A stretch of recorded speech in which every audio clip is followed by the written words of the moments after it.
Guys ഇതാണ് guys masala ഇട്ട Maggi. ഇത് മസാല ഇടാത്ത മാഗി ഗൈസ്. ഈ മസാല ഇട്ട മാഗി ഞാൻ കഴിക്കും, ഇതെൻ്റെ അനിയത്തി കഴിക്കും.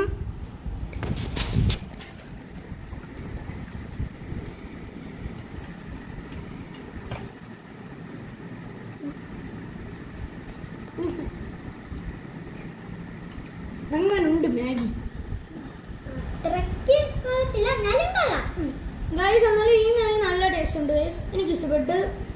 ഇനി ഇത് രണ്ടും നീ ഏതെങ്കിലും ഒന്ന് ടേസ്റ്റ് ചെയ്ത് നോക്കൂ. രണ്ടും കൂടെ ടേസ്റ്റ് ചെയ്ത് നോക്ക്, ഏതാ ഇഷ്ടപ്പെട്ടെന്ന് പറഞ്ഞു. ഇനി അത്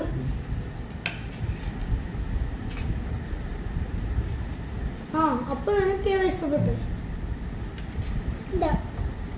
ഗൈസ്? അപ്പൊ ഇത്രേ ഉള്ളു ഗൈസ് ചാനൽ. ഞാൻ പുതിയതായിട്ട് ചാനൽ തുടങ്ങിയാണ് ഗൈസ്. ഒരു ലൈക്ക് സപ്പോർട്ട്.